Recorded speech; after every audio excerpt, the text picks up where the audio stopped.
April 11th, 1945. Dawn breaks over the Harz Mountains, central Germany. The air hangs heavy with the acrid temps of gunpowder and diesel exhaust as tanks from the U.S. 3rd Armored Division rumble through the shattered streets of North. Sergeant Jack Thompson grips the turret of his Sherman eyes, scanning the fog-shrouded hills. The ground trembles under the treads rumor swirl of a hidden prison camp. Something unusual, the brass warned about, but nothing prepares him for the stench that hits like a gut punch. Rot, human waste, death on an industrial scale. As his unit pushes forward, they breach the perimeter of what looks like a bombed-out barracks. Boelke Kaserne. The signs read. Inside, the horror unfolds emaciated figures, more skeleton than man, sprawled amid piles of corpses. Flies buzz in the dim light filtering through craters in the roof. One prisoner, barely able to whisper, points toward the mountain. Tunnels, rockets, slaves. The soldiers press on, descending into the Kuhnstein Hills.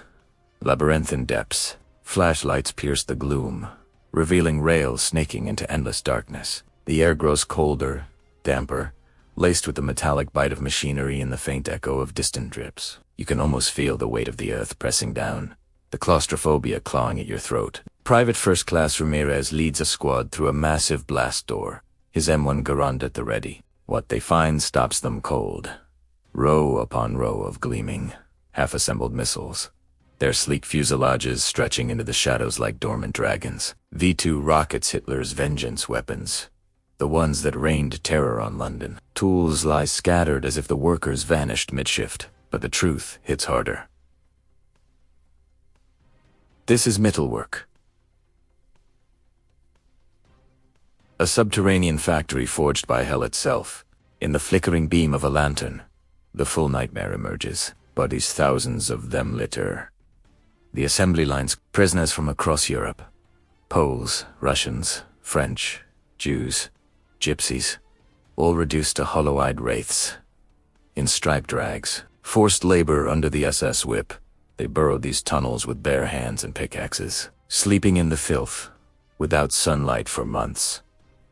20,000 dead in a year and a half, starved, beaten, worked to collapse, while building the 4S dreams of supersonic destruction. Major Robert Staver from Army Ordnance's rocket branch arrives on the scene, his face falling under his helmet. He's here for intel, but this is atrocity wrapped in innovation. Secure the site, he barks, voice steady despite the bile rising. Engineers swarm in, cataloging components, gyroscopes, fuel pumps, warheads, a treasure trove parts for over 100 V2S, blueprints hinting at propulsion secrets that could leapfrog Allied tech by years. As the day wears on, survivors trickle out, their stories spilling like poison. Yves Bihan, a French resistor hold from Buchenwald, recounts the brutality. SS guards hanging saboteurs from cranes' bodies, dangling as warnings amid the roar of lathes. The V2, they say, was born in blood each launch, costing more lives in production than an impact. Staver's team races against time. Soviet forces lurk eastward, hungry for the same prizes. Crates are loaded onto trucks under guard. But questions burn. Who designed these beasts? Where are the minds behind the machines? The air raid sirens wail faintly above remnants of the Luftwaffe. Perhaps, but down here, the real war is over. Tech, not territory. Word spreads up the chain. General Dwight D. Eisenhower himself will hear of this, but for the G's on the ground, it's visceral. Corporellis kneels by a dying inmate, offering a canteen. The man grasps his hand, murmuring in broken English. The scientists, they fled south. Wernher von Braun. Eyes wide with urgency, he slumps back. The name echoes in the tunnels. Like a ghost, Wernher von Braun, the rocket baron, architect of these wonders. If the Allies can snag him, the skies might belong to them. But the Red Army closes in, and shadows hide more secrets in these depths. What if the Nazis booby-trapped a site? Or worse, what other horrors lurk in uncharted shafts? As night falls, guards post at the entrances, rifles trained on the unknown. The capture has begun, But the hunt for the true prize brains powering Hitler's arsenals. Just igniting, April 22nd, 1945. The Bavarian Alps glow under a thin spring moon. A convoy of dark Mercedes and Opel trucks snakes up narrow mountain roads toward the ski resort town of Oberon. Inside the lead vehicle, Wernher von Braun, 32 years old, tall, aristocratic, legs still in a cast from a march car, cressets rigid beside his younger brother Magnus. Both men wear civilian clothes now, the black SS uniforms long discarded and burned. Behind them trailed nearly 500 of the most brilliant minds in German rocketry. Engineers, chemists, guidance specialists. The mood inside the vehicles is electric with dread. For months, they've lived under house arrest in the Mittelwerk tunnels, watched by SS guards who promised either a bullet or a cyanide capsule if the Americans or Russians came too close. Now, the orders have changed. Heinrich Himmler himself, through intermediaries, has decreed that the rocket scientists are too valuable to let fall into enemy hands alive. Yet the local SS commander, Major Karl Otto Moritz, has quietly disobeyed. He's chosen to surrender the team to the Americans, instead hoping the Allies will value their knowledge more than their lives. Von Braun stares out at the snow-dusted peaks, mind racing. He knows the V-2 was only the beginning. He has sketches for a 2-stage rocket that could reach New York. He dreams of orbital stations, or flights to the moon. But dreams mean nothing if he ends the war in a shallow grave. He turns to Magnus, voice low. If we reach the Americans, you speak first. Your English is better. Tell them we want to continue our work. For them? Magnus nods, pale. He's rehearsed the sentence 100 times. We are the rocket people. We want to surrender to the American. We have important information. Meanwhile, hundreds of miles north, Major Robert Staver and his small Ost detachment race south from Nordhausen in commandeered jeeps. They've heard the rumors. The entire Pinnamoon's scientific staff is moving. Staver's orders are brutally simple: find von Braun before the Russians do. The Red Army is already swallowing eastern Germany whole.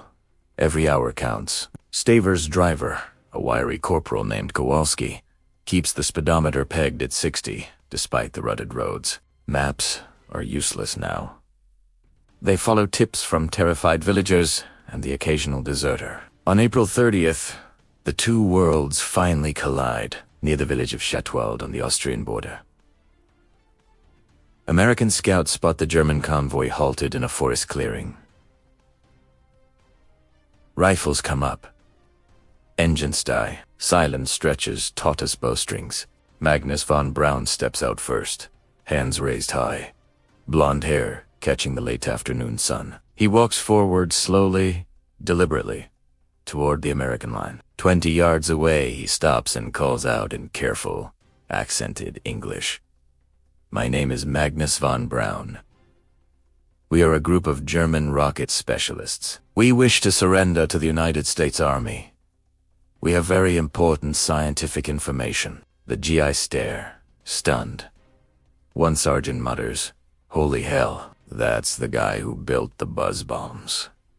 Word crackles up the chain in minutes. By evening, von Braun himself is brought forward limping, leaning on a crutch, yet carrying himself with the quiet dignity of a man who has already calculated the trajectory of his own survival. He meets Staver's eyes across the clearing and offers a small, careful smile. I'm Wernher von Braun, he says simply. I believe we can be of use to you. Staver doesn't smile back. He knows the blood price of those rockets. He knows the slave labor, the 20,000 dead, the London families torn apart by supersonic steel. But he also knows something else. The war in the Pacific is far from over, and the atomic bomb is still just a theory on paper. A man who can build a missile that can carry an atomic warhead across an ocean. That man is priceless. The scientists are loaded into trucks under heavy guard. The microfilm suitcase is placed in Staver's jeep like a holy relic. As the convoy rolls toward Garmisch-Partenkirchen, the first rumors begin to spread among the GIs. Operation Overcast is about to become something much larger, but not everyone is convinced. In the back of one truck, a young propulsion engineer whispers to his colleague, "They will use us, then hang us when the war is done, like the chemists after the last one." The truck jolts forward. Night falls over the Alps. And somewhere in the darkness ahead, a new Wernher Cold War is already being born. The Paperclip deal, May 2nd, 1945.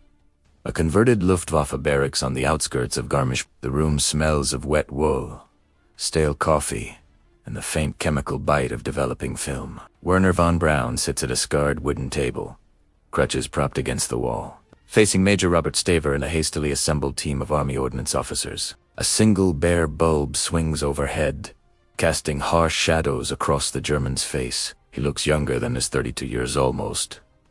Boyish yet. The eyes are older, calculating. The eyes of a man who has already seen the arithmetic of mass death. Staver slides a thick folder across the table. Inside, photographs from Nordhausen, bodies stacked like cordwood. Prisoners so thin their elbows look like blades. The date stamp on each print reads April 11th, 1945. Von Braun opens the folder slowly. He studies the images without flinching, though his fingers tighten on the edges of the paper. After a long moment, he closes it, places both hands flat on the table. "I was never a member of the SS," he says quietly. "I was a civilian scientist, drafted into the army in 1937, then transferred to the Waffen-SS in 1940 only because the program required it. I never wore the uniform. I never gave orders to kill." Staver's voice is flat. "Your rockets were built by slaves."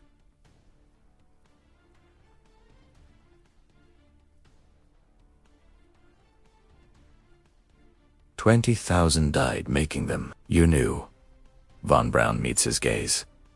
"I knew conditions were terrible. Primera protested. I was arrested by the Gestapo in March 1940 for accused of sabotage, of caring more for spaceflight than victory. I spent 2 weeks in a cell before Dornberger got me released. After that, I understood the limits of protest. A silence stretches. One of the junior officers, a captain with a fresh lieutenant's bar, still sheenies shifts uncomfortably. He's seen the photos, too. He's seen the tunnels." Staver leans forward. "We're not here for a trial, Dr. von Braun. Not yet. We're here because the war isn't over. Japan still fights, and the Russians are already stripping Peenemünde clean. They'll have your V2S flying again before Christmas if we don't move faster." He pauses, letting the implications settle. "We want the team. All of them. We want the documents, the test data, the wind tunnel results. We want the men who can build a rocket that can carry an atomic bomb to any city on Earth. In return, we can offer protection, work, a future, but only if you cooperate fully. No games, no hidden documents, no stalling for the Soviets." Von Braun nods once, almost I have already ordered my people to cooperate. The microfilm is yours. Every drawing, every calculation. There is much more still buried near me. I can show you where." He hesitates, then adds, "Softer. We want to go to America. We want to work under civilian authority, not military. We want to continue the research for peaceful purposes." A short, bitter laugh escapes one of the American engineers in the corner. Von Braun doesn't react. He simply waits. Staver studies him for a long beat till he stands. "We'll see what Washington says. For now, you're under protective custody. No one leaves this compound without my Zoe." As the meeting breaks up, Von Braun reaches for his crutches. He pauses, looking at the folder still on the table. "Major, may I keep one photograph?" Staver raises an eyebrow. "To remember," Von Braun says simply, "so I never pretend it didn't happen." Staver considers, then slides one print from the folder and hands it over. Von Braun folds it carefully and slips it into his jacket pocket, next to his heart. Outside, the Alps are turning pink with sunset. In the courtyard, the rest of the rocket team mills under guard some smoke and nervously. Others, staring at the mountains as though memorizing them. A few have already begun to whisper about the Americans' offer. Others speak of suicide pills still, hidden in coat linings, just in case. By the end of the week, the first coded messages fly across the Atlantic. "Operation Overcast soon, to be renamed Paperclip receives its green light. The scientists will be denazified on paper, their SS files sanitized, their pasts scrubbed clean enough to pass immigration. The slave labor, the hangings, the gas chambers that fed the workforce, all of it will be filed under wartime necessity and quietly buried. In Washington, a young intelligence officer named Boris Pash reads the preliminary reports and scrawls a single line in the margin of a memo. If we take the devil's engineers, do we inherit his sins? No one answers. Across the ocean, the first shipload of V2 components is already being loaded at Antwerp. The rockets are coming home not as weapons of terror, but as the seed of something far larger. And in the quiet hours before dawn, Wernher von Braun lies on a narrow cot, the folded photograph beneath his pillow, and wonders how much forgiveness a man can buy with the promise of the stars. July 1945. Fort Bliss, Texas.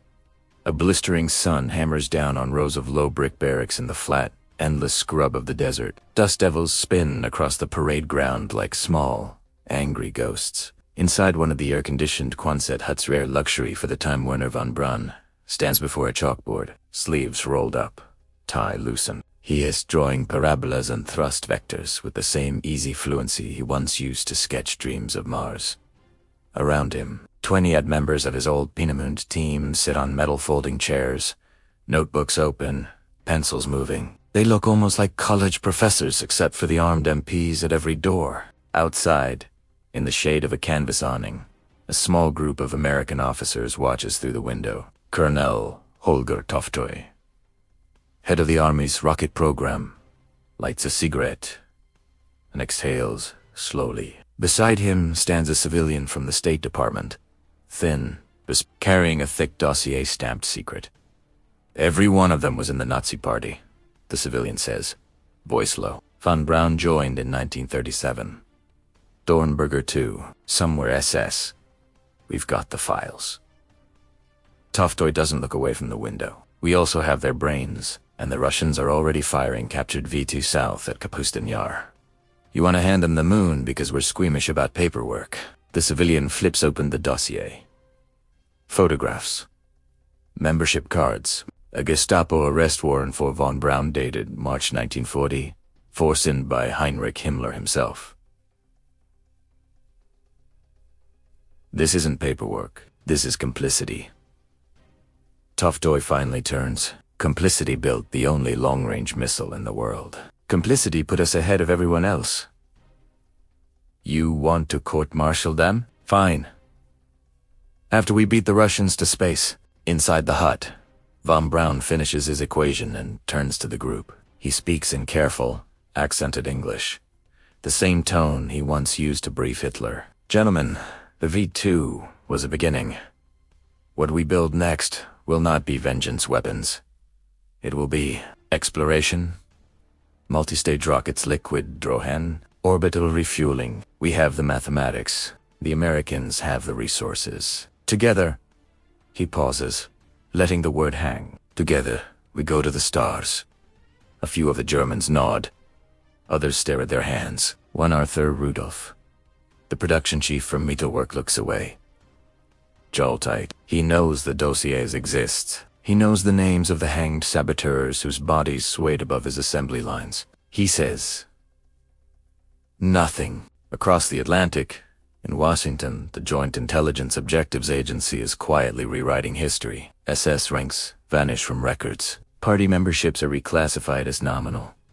Von Braun's Gestapo arrest becomes evidence of anti-Nazi sentiment. The slave labor at Mittelwerk is attributed solely to the SS construction office, never to the scientists who demanded more workers, faster production, higher quotas. A young analyst in the Pentagon, tasked with preparing the immigration files, stares at the sanitized biographies. He types the final line on von Braun's dossier. Subject is not an ardent Nazi. Technical knowledge far outweighs political. Past hits return the machine clacks. The lie becomes permanent. By September, the first group receives visas. They arrive in New York Harbor aboard the SS Mexican, ordinary passengers among war brides and refugees. No uniforms, no salutes, just tired men in civilian suits, carrying battered suitcases and the weight of unmentionable years. On the dock, A reporter from the New York Times spots the tall man with a slight limp and asks for a comment. Von Braun smiles politely. "I am here to help build a better future," he says, "for all mankind." The headline the next morning reads, "German rocket experts join U.S. Army program, no mention of tunnels. No mention of bodies. Only progress." Meanwhile, in the White Sands Proving Ground, the first captured V-2 is erected on a launch stand. Technicians swarm the missile like ants. Von Braun watches from a sandbagged observation post, binoculars raised, heart pounding the way it used to when Peenemunde's test stands roared. The countdown begins. 10, 9, 8. The engine ignites with a sound like the end of the world. Flame and smoke roar skyward. The rocket climbs, straight and true, faster than sound. For a moment, everyone forgets the blood it cost. Then the missile arcs over the desert and disappears into the blue. In the silence that follows, Von Braun lowers the binoculars. His face is unreadable. He has crossed an ocean and rewritten his own past. But the photograph he carried from Germany, the one of the stacked bodies at Nordhausen, still rests in the bottom drawer of his new desk in El Paso. Some nights, when the house is quiet and his wife and daughter are asleep, he takes it out. He looks at it for a long time, and then he puts it away again, because tomorrow there is another test, another step toward the stars. And the stars, he tells himself, do not ask questions. The Shadow of the Stars, October 24th, 1957. Cape Canaveral, Florida. Night presses thick and humid against the launch complex. Floodlights carve sharp pools across the concrete pad where a slender 69-foot missile stands vertical, silver skin gleaming like wet chrome. Jupiter C, officially an Armitage vehicle, unofficially the desperate American answer to Sputnik. The little Soviet satellite has been orbiting overhead for 3 days now, beeping its mocking TA-TA-TA-TA into every radio on Earth.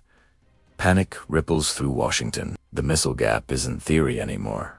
It's humiliation. In the blockhouse, Wernher von Braun stands at the periscope, hands clasped behind his back, watching the countdown clock tick down. He is 45 now, heavier, the boyish face soft by American good living, and the slow accumulation of responsibility. His team once feared as Hitler's rocket barons now wears short-sleeved shirts with pocket protectors, drinks Coca-Cola from paper cups, and calls their boss Wernher without fear of reprisal. Yet the tension in the room is the same as it was at Peenemünde in Ijo Sisse's. Lives, careers, perhaps the future of a nation, riding on a single ignition. T-minus 60 seconds. Von Braun speaks softly to no one in particular. If this fails tonight, the Army's rocket program dies, and we go back to being the men who lost the space race before it began. Beside him, Dr. Ernst Stuhlinger once, a member of the same team that designed the V-2. They will blame us, the newspapers, Congress. They will remember the old uniforms. Von Braun does not answer. His eyes never leave the missile. Outside, the public address system crackles. T-minus 10. 9, 8. The flame appears first as a white-hot point beneath the rocket, then erupts into a roaring, blinding column. The sound arrives a heartbeat later deep, bone-rattling thunder that shakes sand from the dunes. The Jupiter C lifts, slowly at first, then with gathering fury, climbing straight into the black sky, trailing fire and smoke. Inside the blockhouse, silence. Every man holds his breath as telemetry streams across oscilloscopes. The booster separates. The second stage ignites. The third. Then, at 104 miles altitude, the payload shroud splits open. Explorer 1 is free. A small, 30-pound cylinder of metal and instruments begins circling the Earth every 114 minutes. Its tiny Geiger counter already detecting the Van Allen radiation belts that no one knew existed until this moment. America has its first satellite. The room explodes. Men shout, slap backs, hug strangers. Someone pops a bottle of champagne smuggled in under a technician's coat. Von Braun remains motionless for a long second, then allows himself the smallest of smiles. He turns to We did it. Not for revenge. Not for the first time. For ourselves. Yet the celebration is brief. By morning the headlines scream victory, but the fine print whispers questions. A Washington Post editorial asks pointedly, should the men who once built weapons for Hitler now lead America to the stars? Letters to the editor flood in some, praising the triumph. Others demanding investigations, deportations, justice. Von Braun reads them in his office at the Redstone Arsenal in Huntsville, Alabama. The town has adopted the Germans with a mixture of awe and unease. Schools are named after rocket pioneers. Churches welcomed him on Sunday. But at night, in quiet neighborhoods, some residents still lock their doors a little tighter when they see the Germans walking home. In 1960, during Senate hearings on the space program, a Democratic senator from New York leans forward and asks von Braun directly, "Doctor, do you feel any remorse for the slave labor used to build the V2? The chamber falls silent. Cameras click. Von Braun adjusts his microphone.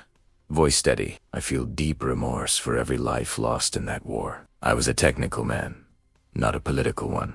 My goal was always spaceflight. I regret the circumstances that surrounded it. But I cannot change the past. I can only work for a future where such things never happen again." The senator presses, and the deaths at middle work. Von Braun pooses, "They haunt me every day." He does not mention the photograph still kept in his desk drawer, now joined by others. Images of Dachau liberated, of Buchenwald, of the camps that fed the labor machine. He has collected them over the years not as trophies, but as anchors. The hearing ends without recommendation for prosecution. The space race accelerates. Von Braun becomes a national hero, his thick accent softened by decades of television interviews. His vision of lunar landings embraced by presidents. Yet, every July 20th, 1969, when Neil Armstrong steps onto the Sea of Tranquility, von Braun watches from mission control with the rest of the world and feels two opposing weights at once.